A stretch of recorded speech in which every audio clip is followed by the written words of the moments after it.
At 3:00 a.m., the sound of her key turning in the lock woke me. My wife froze the second she saw me sitting there. Then, from outside, a man's voice called out, "Babe, who's that?" All right, Reddit. Before we dive in, let me set the scene. Read it all so it clicks. I'm 31, male, and I thought my marriage was solid. Not flawless, but steady. Built on routines, mortgage payments, trash duty spats, and the occasional weekend plans that made life feel predictable. The kind of stability most guys assume is safe, until it isn't. Till Elena and I dated for 3 years, then got married because it felt like the next logical step. She was attractive, I had a stable job, and we both wanted the suburban dream.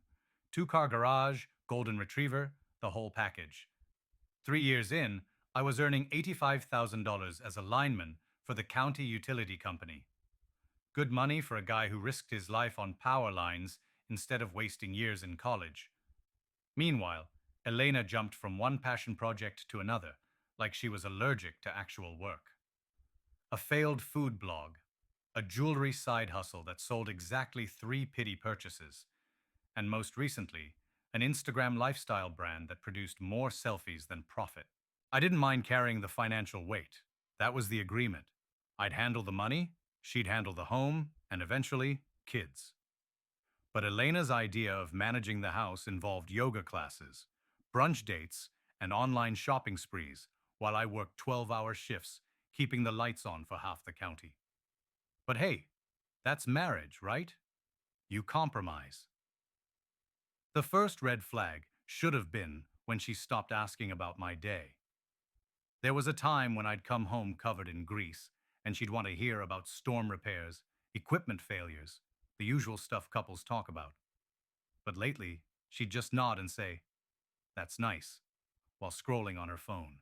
The second red flag? The credit card bills. Elena had always been a spender, but $400 at boutiques I'd never heard of? $200 dinners while I was pulling double shifts?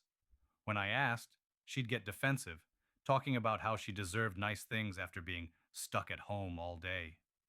Stuck at home, like our house was a prison instead of the place I busted my back to afford. I told myself it was just a phase. Marriage has phases, right? Everyone says the first few years are about adjusting. Turns out, I was adjusting to being played like a fiddle. So there I was at 3 a.m., sitting in my own house like a ghost when I heard her key in the door. 3 years of marriage, and Elena still found ways to shock me with her audacity. Let me set the scene. I wasn't supposed to be home. I'd gotten an emergency call about a downed transformer that was supposed to keep me out until dawn.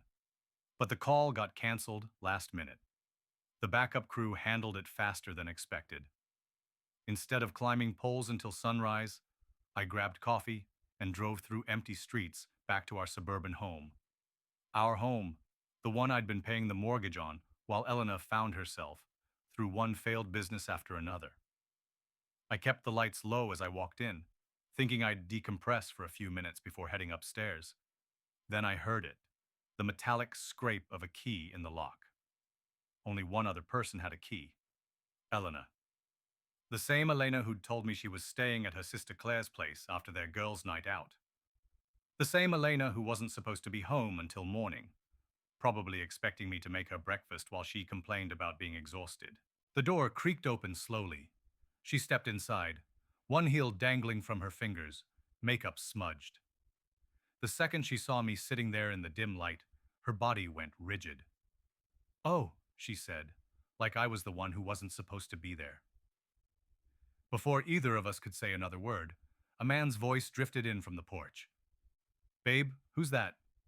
Casual. Too casual. Like he thought he was walking into her place, and I was just some random roommate who'd forgotten to mention he lived there. The guy stepped in behind her, and my stomach dropped. Older than me by a few years. Taller. Built like someone who'd never done a real day's work, but paid someone else to keep him in shape. He had that smug confidence, the kind that comes with expensive cologne, probably costing more per bottle than my work boots.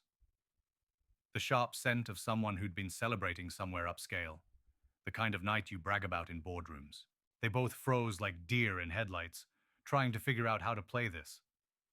I didn't move, didn't speak, just looked from her to him and back again, letting the silence speak for me. Elena recovered first, forcing a smile. Honey, this is Trent. He gave me a ride home because Claire wasn't feeling well. Right, I said, not moving from the couch. How thoughtful. Trent extended his hand like we were at some country club mixer. Sorry to intrude, man. Just making sure she got home safe. I looked at his hand, then back at his face. Didn't shake it. Appreciate that, I said flatly. Saint Trent, savior of stranded wives. They expected me to blow up, to start shouting, demanding answers, making a scene like some stereotypical jealous husband. But I didn't give them the satisfaction. Instead, I leaned back on the couch like this was all just some TV show. Elena shifted uncomfortably, clutching her purse. Trent slipped his hands into his pockets, shoulders relaxing, but there was still that flicker of uncertainty in his eyes. That's when I decided. If I stayed quiet, I could learn more. Maybe find out just how deep this rabbit hole went. I noticed something else. Elena's phone was hanging loose from her other hand, the screen still lit. From where I sat, I could just make out the tail end of a message thread, but not enough to read clearly. When she caught me looking, she tilted it away, subtle as a brick through a window. Trent finally cleared his throat. Well, I should probably get going. Early morning tomorrow. Elena nodded like she'd been holding her breath, waiting for that exact suggestion. Yeah, of course. Thanks again for the ride. He headed for the door, then paused. Great meeting you. The husband, I said. They exchanged a quick, confused look.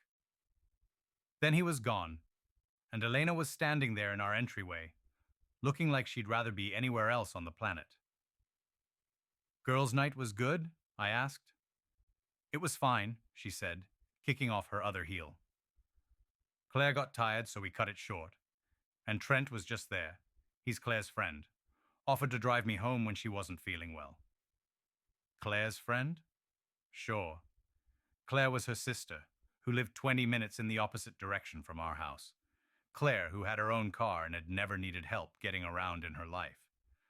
That's nice of him, I said. Seems like a helpful guy. Elena nodded, already backing toward the stairs. I'm going to bed. Long day tomorrow. Yeah, I said. I bet it will be. She disappeared upstairs, and I sat there for a full minute without moving, my pulse steady, breathing even. But my mind was racing through every detail, like I was troubleshooting a damaged power line. None of it was innocent, and all of it was about to become Elena's biggest mistake.